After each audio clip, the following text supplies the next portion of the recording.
Prepare to experience the strongest radio allowable by law. Secrets will be revealed. Myths dispelled.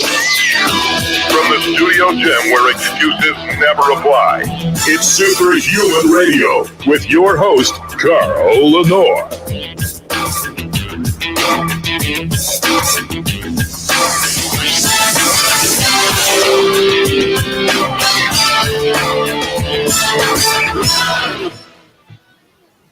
Welcome back to another episode of Superhuman Radio. Today is November 9th, 2020. We have an important show. This is, we try to do shows specifically for our female audience as often as we can. Today is one of those female-centric shows. We're going to be talking about how HRT may increase the risk of certain types of cancers for women as they age. I know that's a big issue for a lot of women when they are thinking about getting on hormone replacement therapy. And we have some emerging science to talk about in just a moment. We have to thank our title sponsor first, Legendary Foods. Their website is eatlegendary.com. If you use the code SHR10, you'll save 10% off everything there. And you'll also let them know you heard about them here on Superhuman Radio. And go there and try the tasty pastry. If you were a fan of Pop-Tarts when you were a kid, maybe you're an adult and you still like them, but you know how bad they are for you. And maybe you want to put them in the kids' lunchbox from time to time. Legendary Foods makes something called the Tasty Pastry, which is basically a Pop-Tart with all of the sugar removed and high-quality, high-leucine protein. Their newest one, which is the Hot Fudge Sundae, has 15 grams of protein, 0 sugar.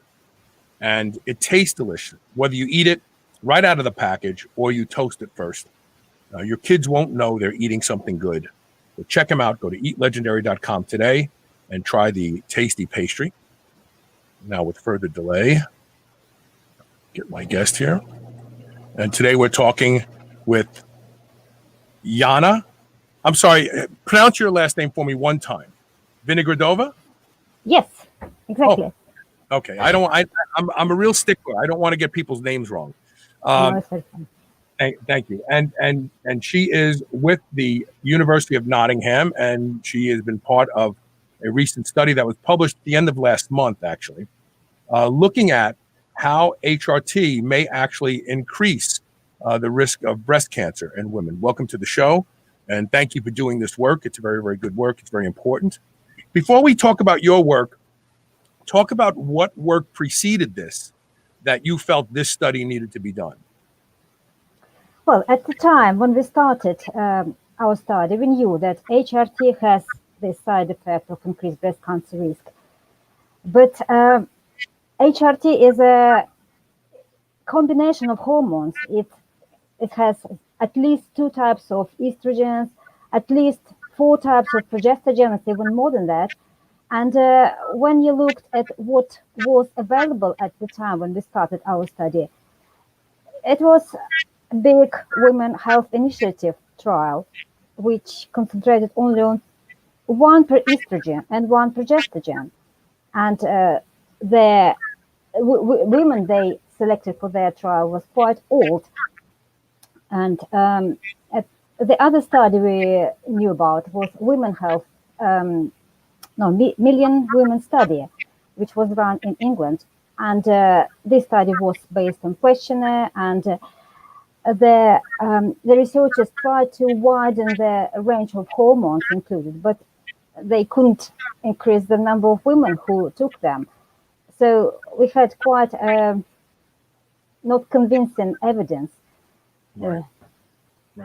So talk about your study. There were some 30,000 participants, subjects included in your study, right? Yes, we used database. When a woman goes to a GP and they collect information, everything about her diseases, about her prescriptions. So it all goes to us. We don't know who they are. It's all anonymized.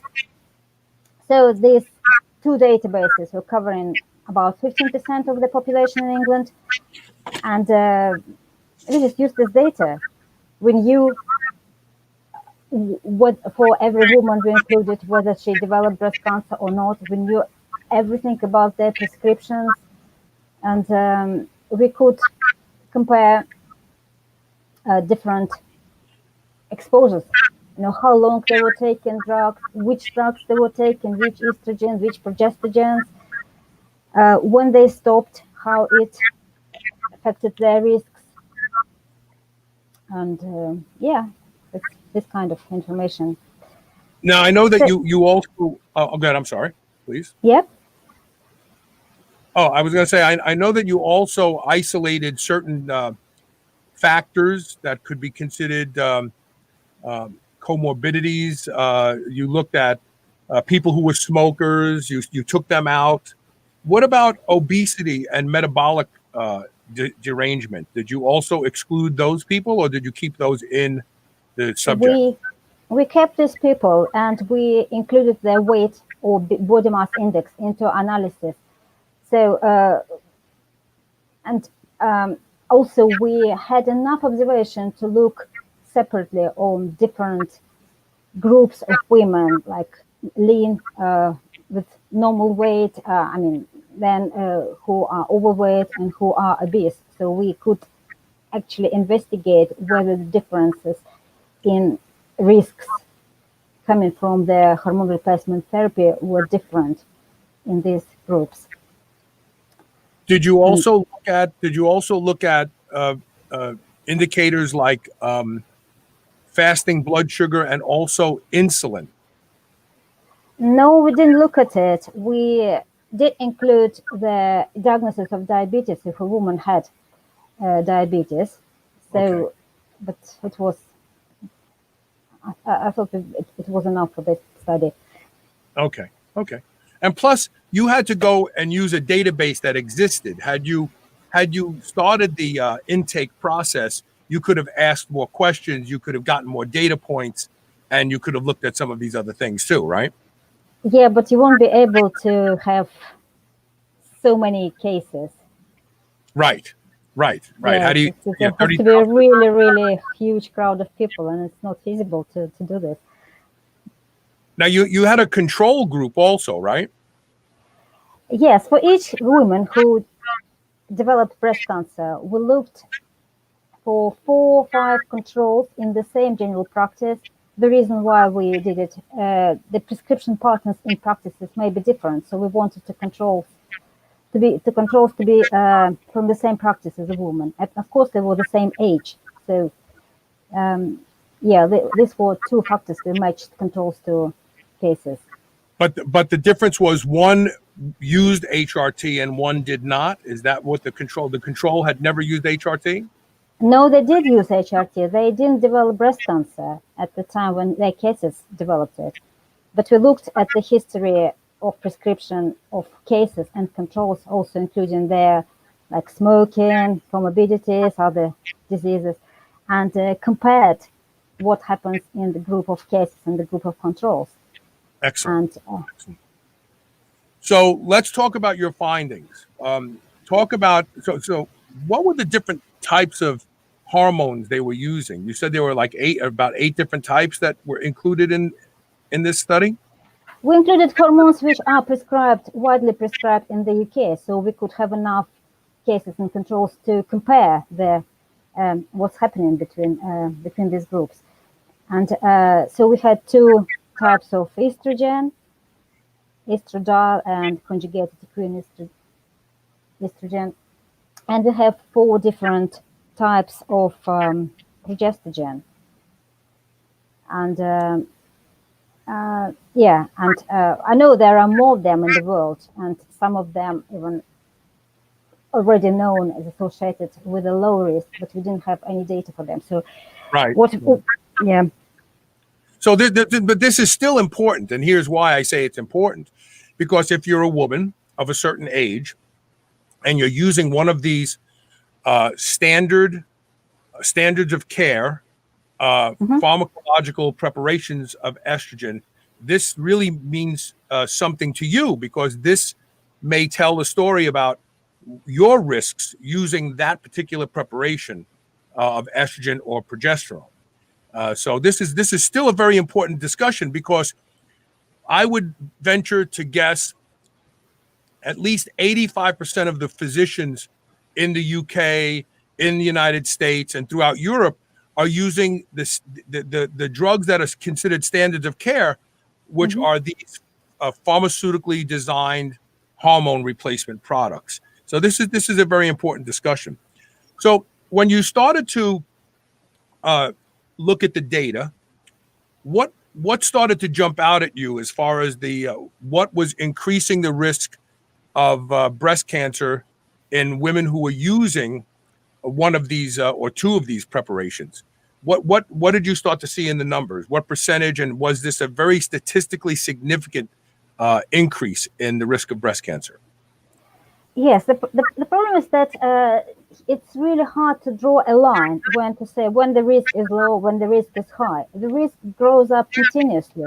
The longer you take the therapy, the higher it grows.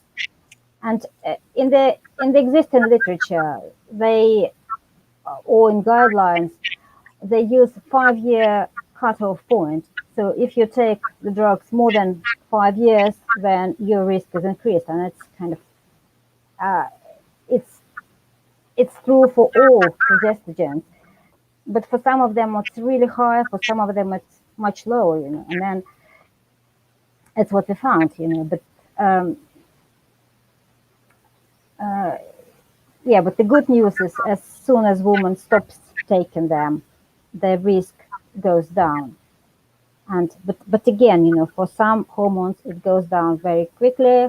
Some of them it stays for a while. So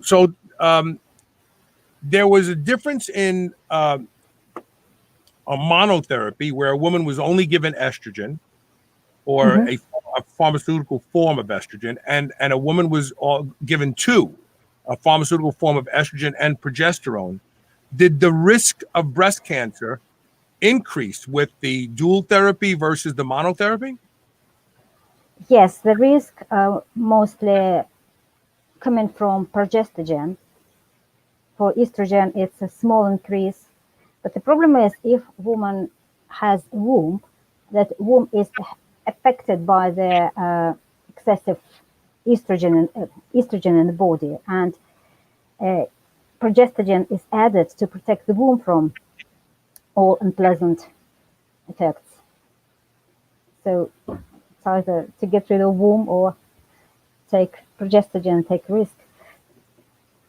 I think there is an association with increased endometrial growth in women who only get an estrogen versus when they get estrogen and progesterone, or is it backwards? Do I have it backwards?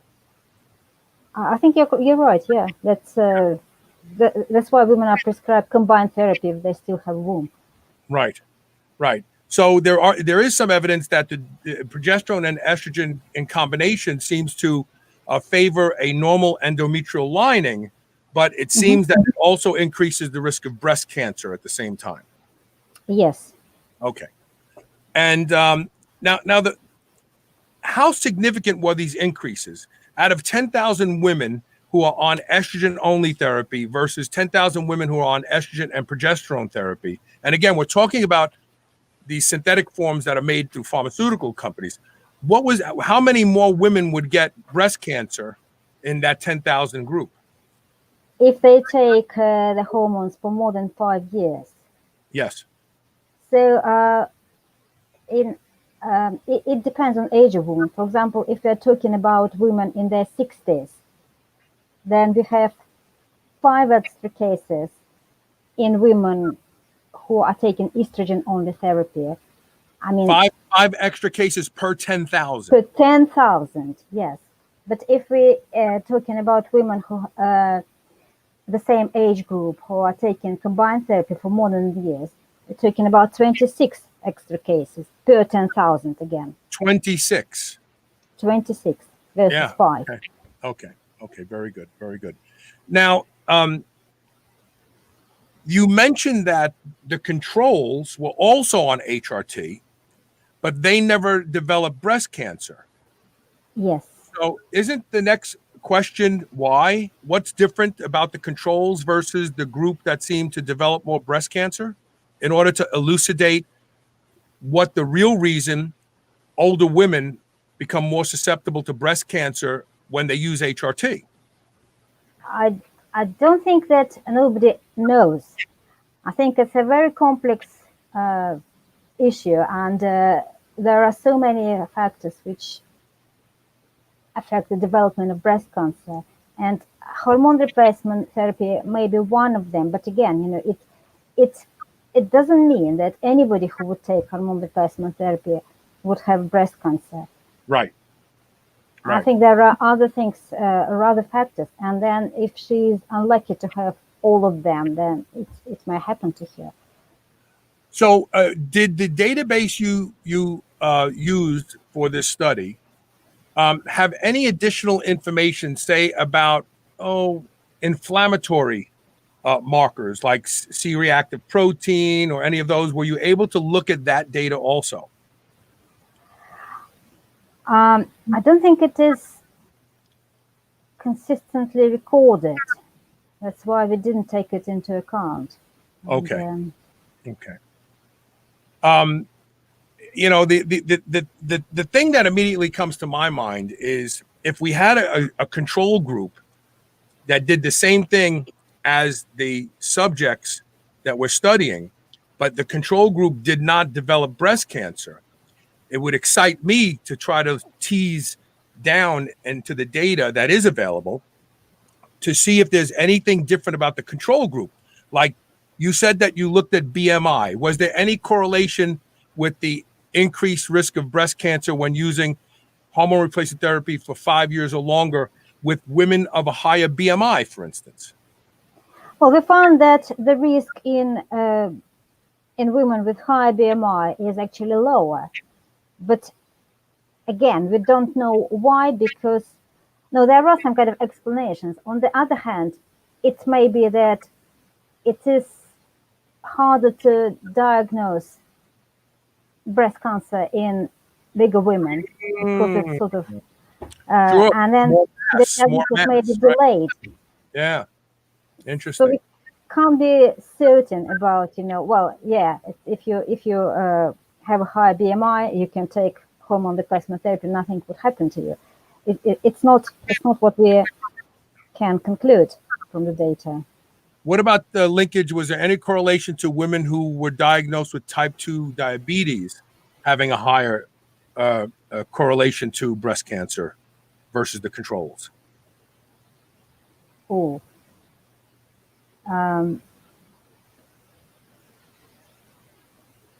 It didn't affect the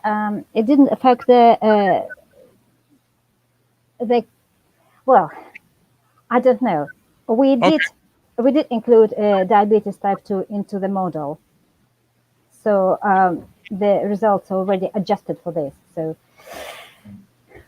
the only reason why I bring this out is in cancer research especially, there is there's a new way of thinking that cancer is not, you may be genetically predisposed to cancer if you have the BRCA gene, but obviously we know from twin studies, we have two monozygotic twins and they both have the BRCA gene and one gets breast cancer and one doesn't. Makes you say, well, what's the difference? And so there's a fascinating theory that's been put forth by a Dr. Seyfried, Dr. Thomas Seyfried. He's written a couple good books and he's published some really good research pointing at cancer having a metabolic origin, not a genetic origin, and that the mitochondria switches to glycolysis, anaerobic glycolysis, and once the mitochondria switches, then the oncogenes change. And cancer begins. And he's actually shown this by removing the the mitochondria from a cancer cell and putting it in a healthy cell and vice versa. And he's proved this out. So what if the reality is, and I'm just posing this, just for the sake of conversation, but what if the reality is the difference between the women who were on hormone replacement therapy that didn't get breast cancer in five or more years versus the women who were on hormone replacement therapy and did get breast cancer was their metabolic status, their insulin and blood sugar management, which has been linked to changing the mitochondria. Then it wouldn't be estrogen. It's the terrain more than the hormone that's linking them to cancer. What do you think about that? It is an interesting question. Yes, yeah, but we didn't really go into these details, and I think the problem with breast cancer, breast is such an organ. It lives on hormones. If you think that it develops in 2 or 3 years, when young woman is grown up, and then it's still developing during pregnancy and completing the development during the breastfeeding. So you can see that hormones are very important to breast, not like any other organs in the body. That's why I think that hormone replacement therapy is an important drug, which can affect breast cancer, not any other organs. Interesting. Okay, I buy that. All right, we're going to take a quick commercial break. When we come back, I've got lots more questions. Stay tuned. You're watching and listening to Superhuman Radio. If you're watching on Facebook or YouTube, feel free to post questions, and we'll get to them as quickly as we can. We'll be right back.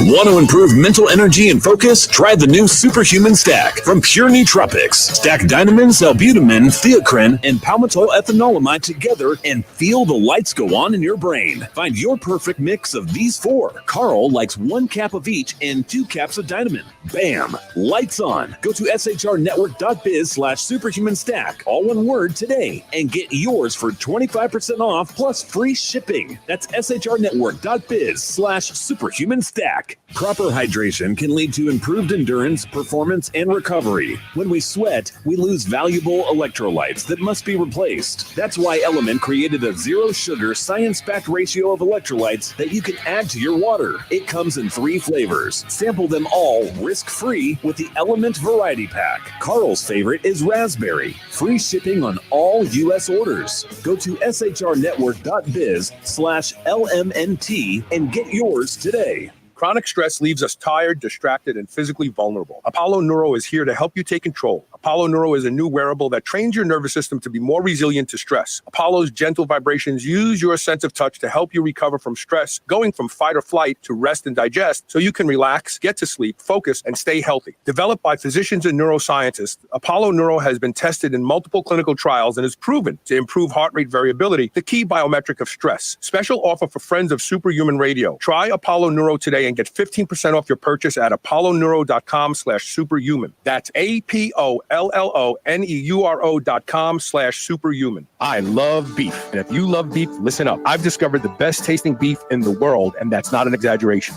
at Piedmontese.com. The Piedmontese breed is famous from Italy for being lean and unbelievably tender with half the fat and calories of traditional beef. Even typically tough cuts are tender when it comes from the Piedmontese cows. And for the first time ever, Piedmontese cows are being raised here in the USA. Get 25% off all beef and free shipping on orders of $100 or more at Piedmontese.com with code SHR. Go to Piedmontese.com and use code SHR today. You will never eat any other type of beef ever again. When craving a snack, reach for Select Savory Snack Sugar-Free Biltong, the healthy alternative to sugar-laden beef jerky. They use a fattier cut of beef, making it more tender and flavorful. For mealtime, choose from their 63 seasonings, which are sugar and additive-free. From chipotle rub to savory pumpkin spice, you'll find an option to suit your palate. Go to shrnetwork.biz/SSS today. Use code SHR15 to save 15% on any meat snack or seasoning. Savor the flavor today.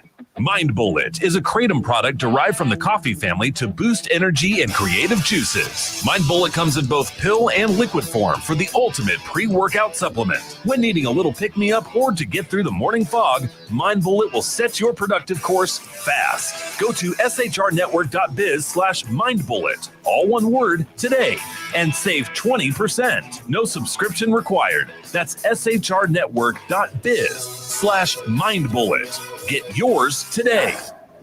This is the Superhuman Channel, where we use oxygen for the power of good. Welcome back. We're talking with Yana Vinogradova. I'm sorry. See, I get it right the first time, and then I ruin it the second time. And we're talking about the risks increased of breast cancer when using hormone replacement therapy in older women. So did we see a difference since we're talking about older women, were there some younger women in the group that were on HRT? Did they have the same increased risk as older women? It looks like they have lower risk than older women in general.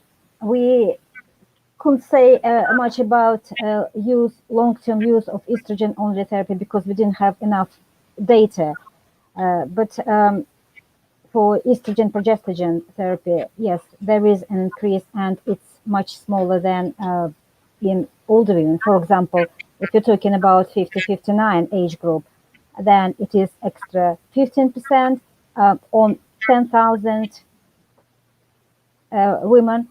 But when we move to 70-79 age group, then we have extra 36 in 10,000 women. Mm-hmm. Now, there's a lot of people who would say that's not a big jump of 10,000, but I realize it's statistically significant and reproducible. So that's why we're talking about it. So what about, can we overlay anything we know about birth control pills and this research? I know women who are well past menopause, who have been on birth control for 25 and 30 years, progestin only birth control. Can we extrapolate from this research that they would be at a higher risk of breast cancer staying on birth control, even though they can't have children any longer?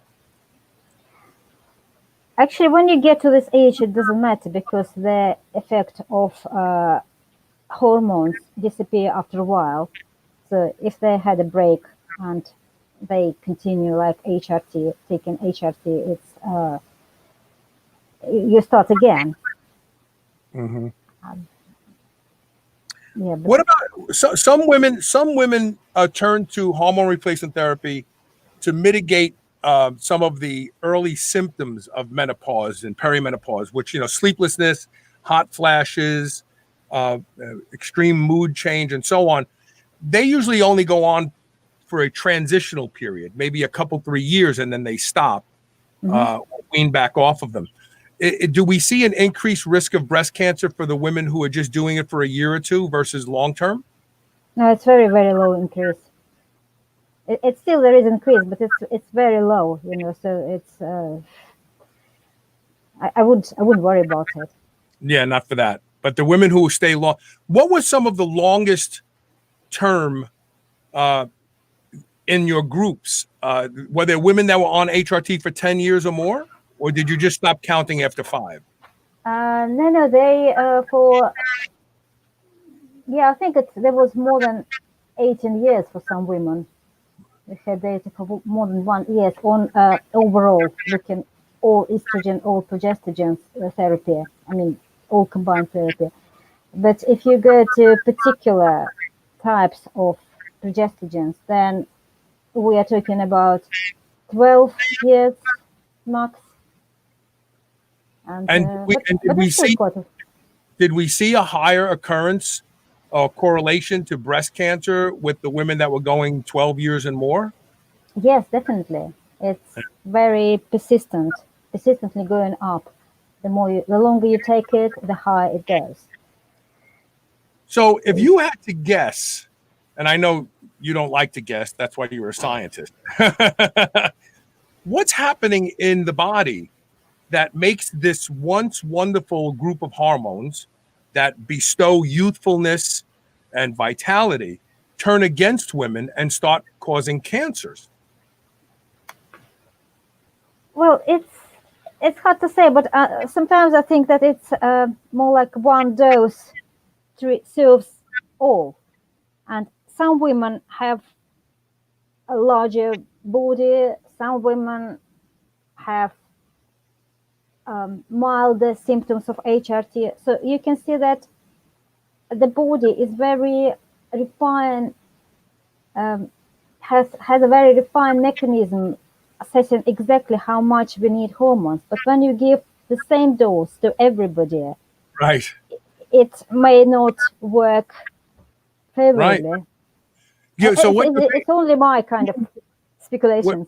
What you're basically saying is we're all unique, and this one size fits all type of prescribing may actually be where the problem is. Maybe, and this is why I did a show in 2006, and I had Dr. David Zava on the show. He started ZRT Labs, the saliva and blood spot lab. And I said to him, I said, every parent should run labs on their child in their 20s, maybe 25, 26, to see where their testosterone is, where their estrogen is, where their progesterone is, where DHEA is, where pregnenolone is, where all these hormones are. So now we have a time capsule of our own unique symphony of hormones, so that when the time comes that you're considering hormone replacement therapy, they don't throw you into this epidemiologically designed puddle of, because we have an ever-growing number of sick people, and epidemiology is taking a snapshot of a lot of sick people and saying that's normal. So I think that every parent should give their child the gift of getting their blood work in their 20s, even if they're 30, get it now, so that when they turn to hormone replacement therapy, they can say to their doctor, this is what I looked like when I was young. What do you think of that? I'm not sure. I think it's very invasive when you try to take drugs. And on one hand, like a woman who has kind of mild menopause, they don't need to take anything. But I did talk to women who had really severe menopause, where their quality of life was affected very badly, and how hormone replacement therapy changed their life. And so I think that hormone replacement therapy should be taken as a medicine quite responsibly, So, whenever they ask us, what do you advise to women? It's just go to talk to your doctor. And the problem is some symptoms may be age-related, some symptoms may be stress-related, and just taking HRT straight away without investigating what causes all the problems in the body, I think it's not right. You do need to talk to your doctor to try to understand what is happening in your body. And I would imagine early detection plays a big part in this too. So we have insurance companies now telling women, they only have to get mammograms done every few years. And if you're on HRT, you really do need to get a mammogram done every single year. Would you agree with that? I can't really comment on this. I know that HRT increases density of breast tissue, but what can mammogram find there then? I'm not sure. I don't know. Oh, okay. All right. And there's a lot of other popular methods now. They're doing, that thermography that they say is much more precise and can detect things earlier. But I think it's reasonable for women who are on HRT to do everything that they can to make sure they're not developing a lump in their breast, to do self exams often and so on. What do you think? Oh yes, yeah, I would do it anyway. But taking your HRT or not taking, I think it's like self-defense, like making sure you're healthy. Yeah. Have you ever considered HRT for yourself? No, I was lucky enough. Yeah, I did. At the time of it, I did lots of exercise and still do So I think it helps. And also, like thinking about hot flashes, sometimes I think we're like old heating system. You feel cold and you put another layer. You feel cold, you put another layer, like trying to increase the power of the heating system. And suddenly it works, and you're really, really hot. It's hard to stop there. So I think that if you try to understand your body a bit better, and again, if you're lucky to go through it without major problems, that's good. There are a lot of women out there who seem to go through menopause without any effort at all. In fact, they don't even notice that they went through menopause. And then there are a lot of women out there who seem to have very difficult times with menopause.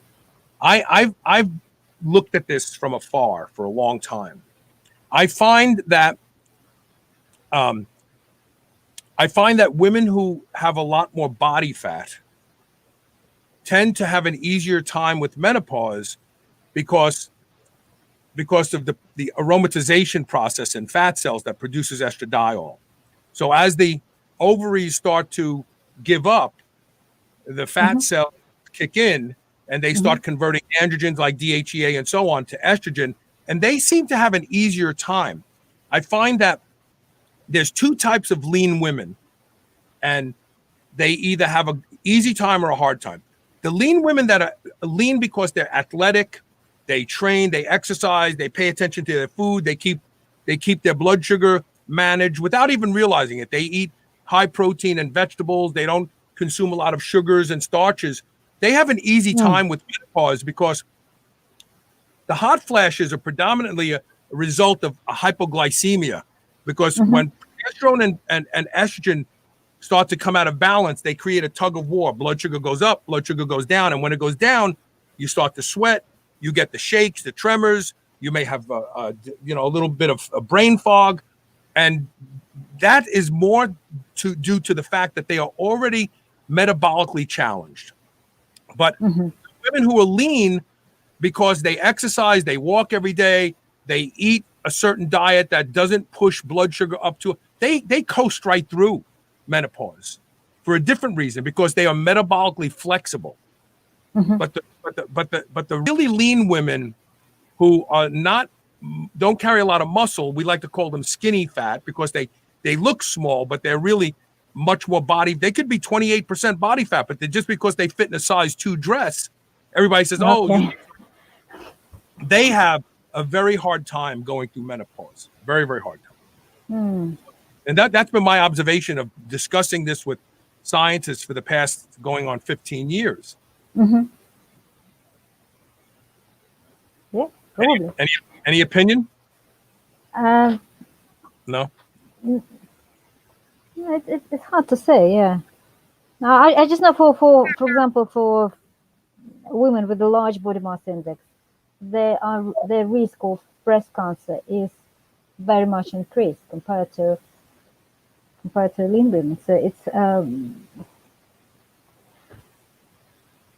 it's hard to say what's better, to be a large woman or be skinny woman.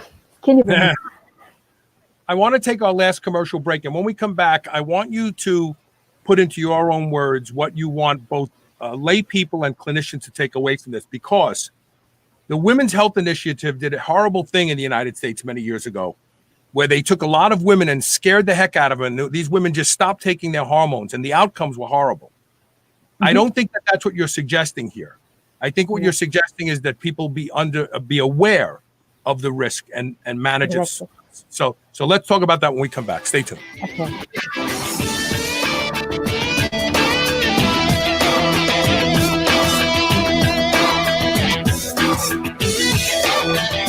Do you remember those delicious toaster pastries you had when you were a kid? You know, the rectangular sugar-filled snacks? Well, guess what? Legendary Foods has just made low-carb toaster pastry. This is the first of its kind, and honestly, these things are amazing. They have 3 to 4 net carb, less than 1 gram of sugar, and 9 grams of protein. You can eat them right out of the wrapper or lightly toast them. The only question is which flavor, strawberry or brown sugar cinnamon. They're available at eatlegendary.com and Amazon. Everybody wants to feel better, be healthier and happier. If you don't sweat profusely on a regular basis, you won't feel as good as you could. Studies have shown the power of infrared sauna. Infrared penetrates 1 to 2 inches into the body. It helps those with back pain, fibromyalgia, arthritis, depression, and anxiety. Patients get relief from infrared sauna. The Good Health Sauna has been shown to be an exercise mimetic, conveying many of the same benefits as cardio. There are a lot of reasons people buy a Good Health Sauna, but the bottom line is you will be a much happier, healthier person by using the Good Health Sauna every day. You'll crave it, you'll love it, and it will be the best purchase you have ever made. Good Health Saunas provide commercial-grade saunas for in-home and commercial use, backed by the best lifetime warranty in the industry. Unmatched customer service and the best financing makes owning one easy and will fit any budget. Go to goodhealthsauna.com/superhumanradio to learn more and save 25% off. Guys, you've heard about this revolutionary acoustic wave technology that improves your sexual performance. It's been used in Europe for 20 years and has a 90% success rate of reversing symptoms of ED. Even if you're not suffering from ED, it can take you back to peak sexual performance of your younger days. The Phoenix uses powerful sound waves to clear plaque blockage and substantially increase blood flow. It's easy to use, has no side effects, and can be done in the privacy of your own home. Doctors have been charging thousands of dollars for these treatments. Go to shrnetwork.biz/Phoenix and use the code SHR for a special superhuman deal. Regain your sexual prowess today. New Mass Pro Synthogen X2 just upped its own legendary game. To distance itself even further from the rest of the pack, Synthogen X2 now has double the key active ingredients. If you've ever wondered what steroid-like recovery feels like, Synthogen X2 delivers. See why others compare it favorably to powerful bodybuilding drugs at synthogen.com. Mass Pro Synthogen. When you train with it, you'll gain with it. If there is one mineral you should be worried about not getting enough of, it's magnesium. Magnesium is the body's master mineral, powering over 300 critical reactions, including detoxification, fat metabolism, energy, and even digestion is influenced by the presence of magnesium. That's why I'm so excited to tell you about a new magnesium product I've been taking now called Magnesium Breakthrough. It's the ultimate magnesium supplement, easily the best I've ever seen or experienced. With all 7 forms of magnesium, I was able to arrange an amazing deal for my audience, and I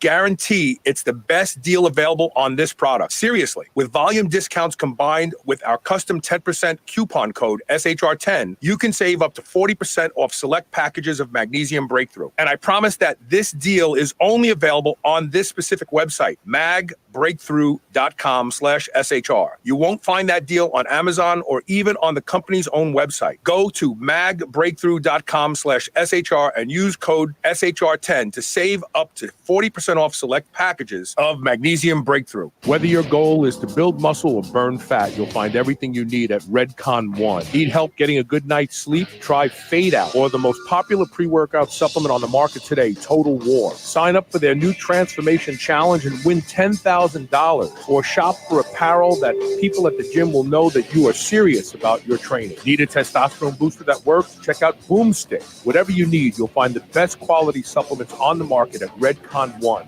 Go to redcon1.com. That's REDCON, the number 1.com, or go to superhumanradio.net and click the Redcon One banner ad today. You're listening to the Superhuman Channel. We're ripped and we're ready. Welcome back. We have a couple comments to get to real quick. Jonathan Chase Collier says she's not looking at bioidentical hormones. That's true. In the beginning of the show, she indicated that the only thing they can include in this study were what was available in this database. And this database is made up of women who are getting the standard of care hormone replacement therapies, which are generally pharmaceutical products. Yes, progestins are not progesterone. As far as the feedback goes, I can't hear it. I don't know if it's on your end. But I can't hear any feedback, so I don't know how to fix it if I can't hear it. Sorry about that. So the Women's Health Initiative did a horrible thing to women in the United States. All these women who are on hormone replacement therapy and doing fine took themselves off immediately, and now the same data that was used from the Women's Health Initiative is now being reprocessed, and now they're coming out with really good information from it, valuable information. So I don't think you're telling women, get off your hormones. You're probably just telling them, consult your doctor and be vigilant about breast cancer. Exactly. It's when you see women suffering from menopause, it's no point of stopping them. And definitely a woman, if she has any kind of problems and her quality of life is reduced, she should see a doctor and discuss what's going on in her body. There are so many options available in terms of combinations of hormones, and she can try it for short time, she can try it for longer. So it is definitely up to a doctor and this woman to decide what they want to do. And we did our best, to provide as many details as is possible to facilitate this discussion. And you and I discussed off the air bioidenticals, and it's just not within the purview of this study to discuss those. But it would be nice to get a study together, because there's a lot of women here in the United States on bioidentical hormones, and doctors that are treating them probably are tracking if they're diagnosed with breast cancer. And so that data is out there. It just needs to be tapped somehow. Yeah, it would be great. Yeah. Yeah, because methylated hormones pose their own unique risks. Any methylated hormone, because of hepatic stress and increases in the risk of cancers, certain types of cancers, as well as blood clots. So it would be nice to be able to tease that out and see what is exclusively the hormone doing and what is exclusively the preparation that the vehicle that's carrying the hormone is doing. That would really be wonderful. That would be wonderful. And the other thing is, I mean, it would be great to have a database that shows inflammatory markers and metabolic status, not just frank type 2 diabetes, but a lot happens when blood sugar is not at the frank diabetes level. As you're getting closer and closer, you're pre-diabetic. We know that insulin is always trying to keep that down, and if you're putting all this insulin out to keep your blood sugar here, that insulin we know helps cancer grow. So those are nice data points too to have been able to. Carl, I think the problem is that the data for metabolic syndrome is collected when a woman has problems, but somebody who is healthy, he wouldn't be bothered to do this. So we have like a bit skewed sample of metabolic data in this case, and it would be hard to tease out the effect of HRT on the development of cancer using this data. Oh, I agree. And what fascinates me the most about this study are the controls.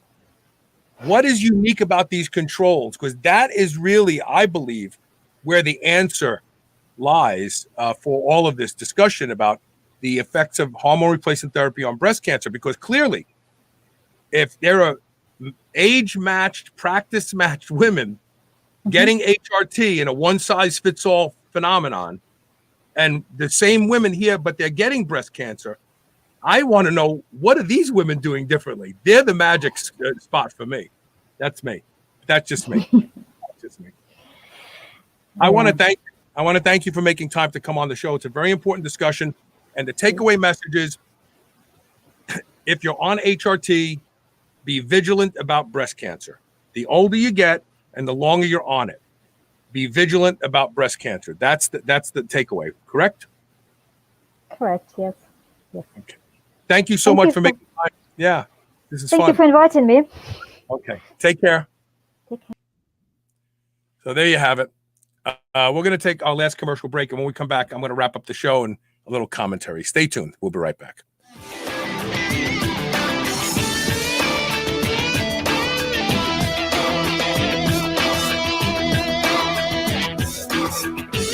Quest Nutrition makes bars, cookies, chips, and pizzas out of complete dairy-based proteins, Our products minimize net carbs and sugar without sacrificing taste. Each delicious chocolate-flavored chip, cookie chunk, and crunchy crumble is custom-made to maintain Quest macros. It's time to enjoy foods that work for you, not against you. It's time to enjoy your Quest. I love beef. And if you love beef, listen up. I've discovered the best tasting beef in the world, and that's not an exaggeration, at Piedmontese.com. The Piedmontese breed is famous from Italy for being lean and unbelievably tender, with half the fat and calories of traditional beef. Even typically tough cuts are tender when it comes from the Piedmontese cows. And for the first time ever, Piedmontese cows are being raised here in the USA. Get 25% off all beef and free shipping on orders of $100 or more at Piedmontese.com with code SHR. Go to Piedmontese.com and use code SHR today. You will never eat any other type of beef ever again. Mind Bullet is a kratom product derived from the coffee family to boost energy and creative juices. Mind Bullet comes in both pill and liquid form for the ultimate pre-workout supplement. When needing a little pick-me-up or to get through the morning fog, Mind Bullet will set your productive course fast. Go to shrnetwork.biz/mindbullet, all one word, today, and save 20%. No subscription required. That's shrnetwork.biz/mindbullet. Get yours today. Do you remember those delicious toaster pastries you had when you were a kid? You know, the rectangular sugar-filled snacks? Well, guess what? Legendary Foods has just made low-carb toaster pastry. This is the first of its kind, and honestly, these things are amazing. They have 3 to 4 net carb, less than 1 gram of sugar, and 9 grams of protein. You can eat them right out of the wrapper or lightly toast them. The only question is, which flavor, strawberry or brown sugar cinnamon? They're available at eatlegendary.com and Amazon. Guys, you've heard about this revolutionary acoustic wave technology that improves your sexual performance. It's been used in Europe for 20 years and has a 90% success rate of reversing symptoms of ED. Even if you're not suffering from ED, it can take you back to peak sexual performance of your younger days. The Phoenix uses powerful sound waves to clear plaque blockage and substantially increase blood flow. It's easy to use, has no side effects, and can be done in the privacy of your own home. Doctors have been charging thousands of dollars for these treatments. Go to shrnetwork.biz/Phoenix and use the code SHR for a special superhuman deal. Regain your sexual prowess today. If there is one mineral you should be worried about not getting enough of, it's magnesium. Magnesium is the body's master mineral, powering over 300 critical reactions, including detoxification, fat metabolism, energy, and even digestion is influenced by the presence of magnesium. That's why I'm so excited to tell you about a new magnesium product I've been taking now called Magnesium Breakthrough. It's the ultimate magnesium supplement, easily the best I've ever seen or experienced. With all 7 forms of magnesium, I was able to arrange an amazing deal for my audience, and I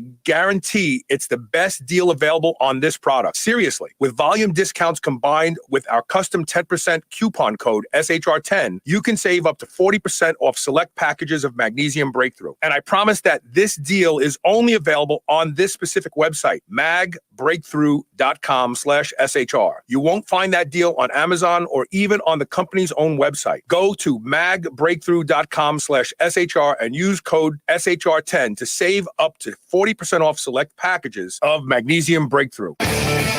Move over, superheroes. This is the Superhuman Channel. I just want to wrap a couple things up real quick. What happens as we get older that hormones become bad for us? That really is the question. Young girls going through puberty and all the way through their reproductive years have very high levels of estrogen, progesterone, and other hormones. They have testosterone, they have DHT, they have everything. There's no such thing as male and female hormones. It's just skewed hormones that are more predominant or higher in one than the other. That's all there is.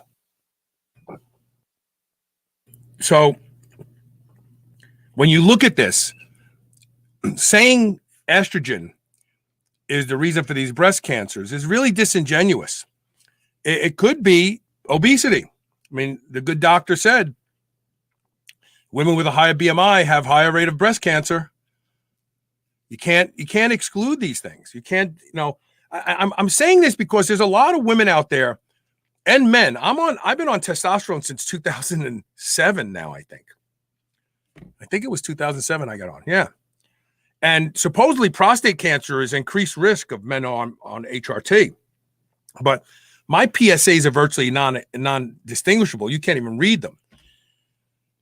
So it's not testosterone. And if anything, we learned from Dr. Samuel Denmead, low testosterone is linked to prostate cancer in men because he's giving men super physiological doses of testosterone. He's curing the most aggressive prostate cancers. Everyone's ignoring that. The same is true of women. We get older, we collect metabolic debris, we have higher stages of inflammation. We know that. That's why they call it inflammaging, because as you get older, inflammation goes up. Blaming estrogen for breast cancer or testosterone for prostate cancer is like blaming a book of matches for starting a fire. The book of matches didn't start the fire. Somebody lit them and went over to the curtains and set them on fire. There's a missing link in this discussion. And that's why I'm so fascinated that they had controls. If it was exclusively estrogen and progesterone that increased the risks of breast cancer, the controls who were also on these same therapies, they were matched age, matched out of the practice, matched out of the hormone replacement therapy, they would have had breast cancer too. How do you find controls if this is what estrogen and progesterone does? So to me, the magic is looking at the extraneous data that's still available in that study and trying to connect some dots that, oh, look at that. The controls had a lower BMI than everybody else. The controls, but we can't look at inflammation because they didn't gather that information. But you try saying that, inflammation and information. But the reality is this study, it's almost like Otto Warburg. He won the Nobel Peace Prize for discovering a way to identify solid tumors in the body by radioisotoping sugar and giving it to you and watching where the sugar went, because the sugar goes right to the tumor like a tornado, and that tumor's sucking the sugar in. And they said, oh, we got to give this guy the Nobel Peace Prize for discovering a way to identify tumors. No, he didn't do that. He identified a way to kill tumors, starve them of sugar. They need sugar. Now, we know this is not 100%. There's a small percentage of solid tumors that can live on methionine and on glutamine. So those types of tumors, starving them of sugar won't work. But if you have a glycolytic cancer, you just go keto and the tumors die. They starve. So the good doctor today, her research is fantastic.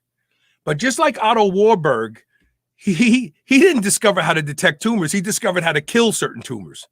You starve them of sugar. And the good doctor's research showed that there are a population of people out there who take these hormones and don't develop breast cancer. That's the group that I would want to study. What are they doing differently?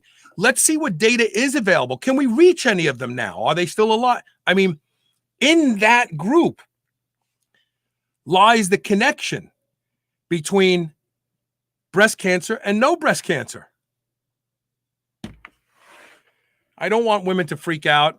Elisa's on hormone replacement therapy. She gets her a thermogram done every year or two, more so if she's concerned. And I also think the good doctor pointed out something that's very brilliant. These cookie cutter HRT places. Everybody gets this. That's nonsense. Unfortunately, we have to use these epidemiological pools of data to come up with what a high and low normal is. But as the population gets sicker and sicker, they change. And you don't want to be in the sick population's normal. You want to be in your normal. The only way to do that is if you have young children that are in their 20s and 30s, you want to give them a Christmas gift this year. Two things.